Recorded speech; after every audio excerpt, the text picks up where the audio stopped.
আসসালামু আলাইকুম ওয়া রাহমাতুল্লাহি ওয়া বারাকাতুহু। সম্মানিত দিনী ভাই বোনেরা, সবাইকে পবিত্র মাহে রমজান মুবারক মাসের শুভেচ্ছা ও মোবারকবাদ জানাচ্ছি। আজকে আমরা পবিত্র মাহে রমজান উপলক্ষে কচি কাঁচা এই ছোট ছোট শিশু ছেলে মেয়েদেরকে নিয়ে শুরু করতে যাচ্ছি কোরআন শিক্ষার আসর, এসো কোরআন শিখি। আজকে আমাদের তৃতীয় পর্ব। ইনশাআল্লাহ আমরা চেষ্টা করব আজকেও ছোট্ট আরেকটি সূরা এই ছোট কচি কাঁচা শিশুদেরকে নিয়ে মস্ক করার জন্য। আমরা এই মস্ক করার জন্য আমাদের পিছনে দেখতে পাচ্ছেন ছোট ছোট ছেলে মেয়েগুলো তারা আছে, তাদেরকে নিয়ে ইনশাআল্লাহ আমরা আজকে চেষ্টা করব। আপনাদের সকলের কাছে আমরা দোয়া চাই। তো সম্মানিত দিনী ভাই, আর বেশি কথা নয়, আমরা শুরু করতে যাচ্ছি কোরআন শিক্ষার আসর, এসো কোরআন শিখি। আসসালামু আলাইকুম ওয়া রাহমাতুল্লাহ। আপনারা কেমন আছেন? আরো জোরে বলেন, কেমন আছেন? আমার দিকে তাকায় বলতে হবে, কেমন আছেন আপনারা? মাশাআল্লাহ, জাযাকুমুল্লাহ। আজকে আমরা যেই সূরাটা শিখব এই সূরার নাম হচ্ছে সূরাতুন নাস। বলেন কি নাম? আজকে আমরা যেই সূরাটা শিখব মানে মস্ক করব এই সূরার নাম হচ্ছে সূরাতুন নাস। বলেন। আপনারা সকলে প্রস্তুত আছেন তো? ইনশাআল্লাহ সবাই রেডি? ইনশাআল্লাহ। তাহলে আমরা আজকে শুরু করব সূরাতুন নাস। এর মধ্যে আমাদের কি থাকবে? তাজবিদ থাকবে। কি থাকবে? তাজবিদের বিষয়গুলো থাকবে। তাজবিদ মানে হলো কি? তাজবিদ মানে হচ্ছে টানগুলো সুন্দর করে দেওয়া, গুণনা সঠিকভাবে করা এবং গুণনা সারা পড়া এবং পড়াগুলো স্পষ্ট করে পড়া ইত্যাদি বিষয়গুলোকে তাজবিদ বলে। এক কথায় সহিহ শুদ্ধভাবে পড়াকে তাজবিদ বলে। আমরা তাজবিদ সহকারে আজকে শিখবো কি? সূরাতুন নাস। সূরাতুন নাস তাজবিদ সহকারে আজকে আমরা মস্ক করার চেষ্টা করব ইনশাআল্লাহ। তাহলে আপনারা রেডি? আমার সাথে সাথে আপনারা মস্ক করবেন, আপনারা বলবেন। আমি যেভাবে বলি ঠিক ওভাবে আপনারা বলার চেষ্টা করবেন ইনশাআল্লাহ। أعوذ بالله من الشيطان الرجيم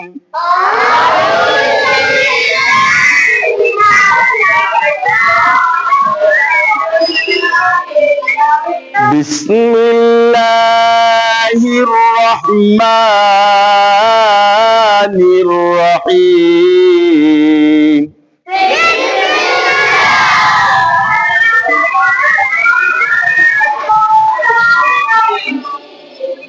قل أعوذ برب الناس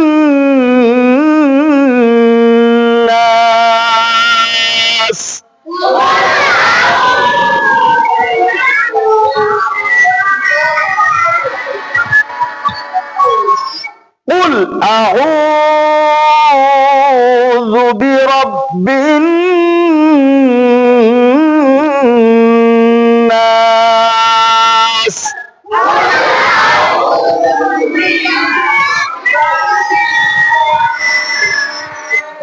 দেখেন, কুল বলেন, কুল সুন্দর করে কুল, আবার বলেন কুল, আবার বলেন কুল। গলার মাঝখান থেকে কফের উচ্চারণ সুন্দরভাবে উচ্চারণ করতে হবে, কুল।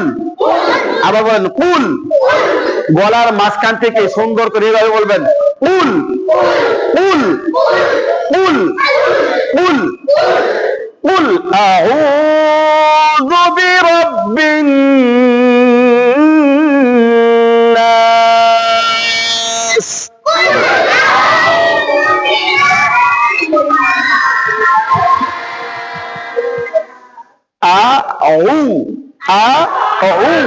এই আইনের উচ্চারণটা গলার মাঝখান থেকে মানে হলকের মাঝখান থেকে উচ্চারিত হয়। আইন আর হচ্ছে কি হা, দুইটা অক্ষর। কয় অক্ষর? কি কি আইন আর কি হ্যাঁ এই দুটো অক্ষর গলার মাঝখান থেকে, তাইলে কি হবে উ আইন ওয়াও পেশ উ উ এখানে মাদ আছে টান দিতে হবে, তাই তো টান দিয়ে পড়তে হবে মাদ আইন ওয়াও পেশ উ, তাহলে আমরা এখানে টান দিয়ে পড়বো মাদ। আমরা জানি মাদের হরফ হচ্ছে তিনটি, কয়টি? কি কি? আলিফ ওয়াও ইয়া, মাশাআল্লাহ আলিফ ওয়াও ইয়া। আলিফ যখন খালি থাকে ডান পাশের অক্ষর জবর থাকে ওখানে এক আলিফ পরিমাণ টান দিয়ে পড়তে হয়, এবং ওয়াও যখন সাকিন থাকে ডান পাশের অক্ষর পেশ থাকে ওখানে এক আলিফ পরিমাণ টান দিয়ে পড়তে হয়। ইয়া যখন সাকিন হয় ডান পাশের অক্ষর জের হয় এখানে এক আলিফ পরিমাণ টান দিয়ে পড়তে হয়। তা আমরা এখানে কি পেলাম? ওয়াও সাকিন ডান পাশের অক্ষরে আমরা পেশ পেয়েছি, এই জন্য এখানে কি করব এক আলিফ পরিমাণ টান দিয়ে আমরা পড়বো। তাহলে আপনারা খুব ভালো করে খেয়াল করেন কেমনে হবে। قل أعوذ برب الناس বলেন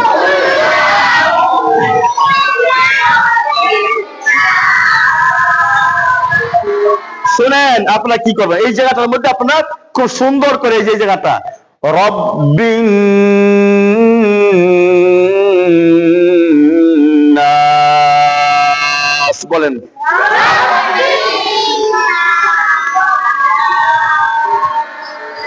এই যে রব্বিন এটাকে বলে ওয়াজিব গুন্না, কি বলে? আরো জোরে বলেন কি বলে? ওয়াজিব গুন্না কিভাবে হয়? ওয়াজিব গুন্নার অক্ষর কয়টি? কয়টি? বলেন নাম কি কি? আবার বলেন কি কি? মাশাআল্লাহ নুন আর মিম। ওয়াজিব গুন্না কখন হবে? নুনের উপরে তাসদীদ থাকলে এবং মিমের উপরে তাসদীদ থাকলে ওখানে গুন্না করে পড়াকে ওয়াজিব গুন্না বলে। কি বলে? ওয়াজিব গুন্না বলে। আমরা যখনই কোন নুনের উপরে তাসদীদ দেখব অথবা মিমের উপরে তাসদীদ দেখব সেখানে আমরা কি করব? নাকের মাঝে গুনগুন করে আমরা পড়বো, এটাকে কি গুন্না বলে? ওয়াজিব গুন্না। তাহলে এই আয়াতের শেষে আমরা যেটা পাচ্ছি সেটা হলো ওয়াজিব গুন্না। এখানে আমরা গুন্না করব কিভাবে দেখেন, قل أعوذ برب الناس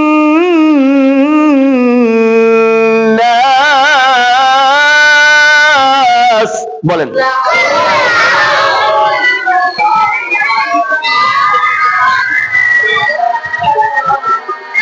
আমার সাথে সাথে সুন্দর করে রব্বিন নাস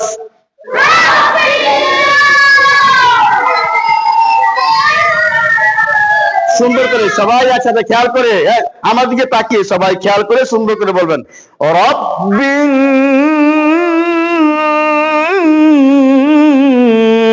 নাস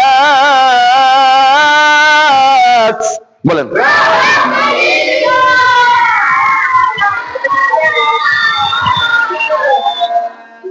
পরের আয়াত। পরেরটা কি? মালিকিন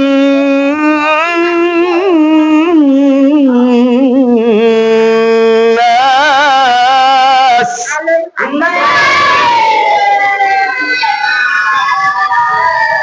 সুন্দর করে গুন্না করে গুন্না করে সুন্দর করে গুন্না নাকের মধ্যে আটকে মালিকিন নাস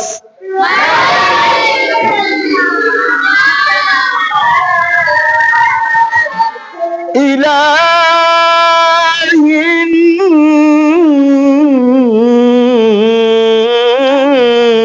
নাস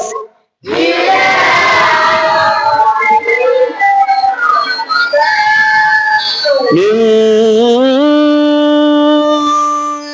শাররিল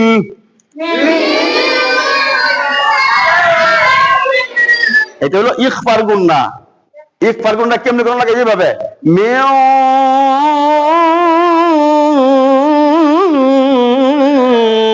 শাররিল বলেন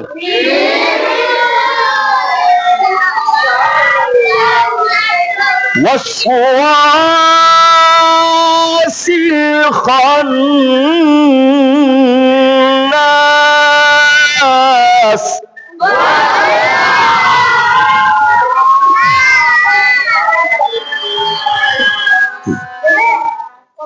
الذي يوسوس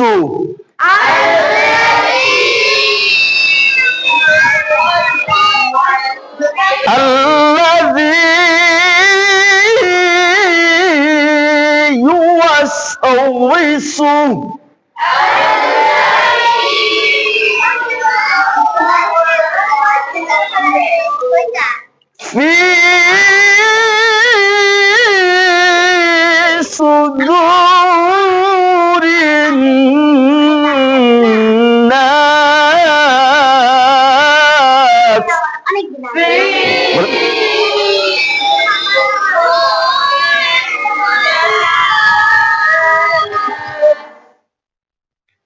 الذي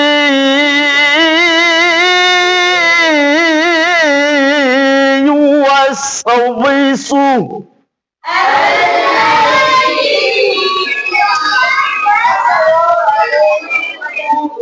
في صدور الناس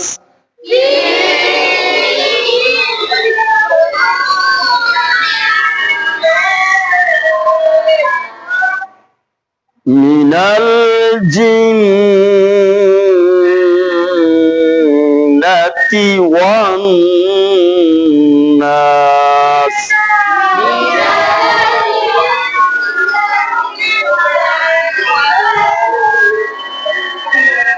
সম্মানিত দিনী ভাই বোনেরা, আমরা চেষ্টা করেছি ইনশাআল্লাহ যে ছোট্ট করে এই সূরাতুন নাস, এই কুচি কাঁচা ছোট ছোট ছেলে মেয়েদেরকে মশ করার জন্য আপনাদের সকলের কাছে দোয়া চাই। আল্লাহ যেন আমাদের এই ছোট্ট ক্ষুদ্র এই খেদমতটুকু যেন আল্লাহ পাক কবুল মঞ্জুর করেন।